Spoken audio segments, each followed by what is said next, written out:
সাকিব অপু বিশ্বাসের সাজানো সংসারে বুবলির আচমকা অনুপ্রবেশ ভালোভাবে নেননি সাকিব অপু ভক্তরা। কোনো এক অজানা কারণে বুবলির দিক থেকে মুখ ফিরিয়ে নেন সাকিব খান, এমনকি বুবলির নামও শুনতে চান না তিনি। এবার জানা গেল বুবলির জীবনের অজানা এক অধ্যায়ের কথা। কি আছে সে অধ্যায়ে, আর সেটা ফাঁস করলেই বা কে? উনি যে আরেকটা নারী সংক্রান্ত ব্যাপার বলেছেন, নারী কি উনি? এটাও ওনার ব্যাপার না, করে দিয়েছে। তাহলে আর কি প্রমাণ দেখাবো? বাকি শবনম বুবলির এবার গোপন বিয়ের কথাটা যেন ফাঁস হয়ে গেল। কোনো এক অজানা কারণে বিগত দিনে সাকিব খান বুবলিকে ছেড়ে দিয়েছিল, তবে তাদের ডিভোর্স হয়েছিল না। কিন্তু সাকিব খান একদম বলে দিয়েছিল, আমি ওই মহিলার মুখই দেখতে চাই না, ওর নাম শুনতে চাই না। তবে কেউ জানতো না সেই অজানা ঘটনাটা কি ছিল।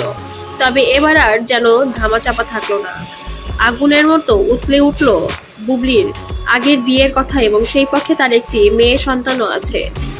আগুনটা যেন একদম নেট দুনিয়ায় ছড়িয়ে পড়ল।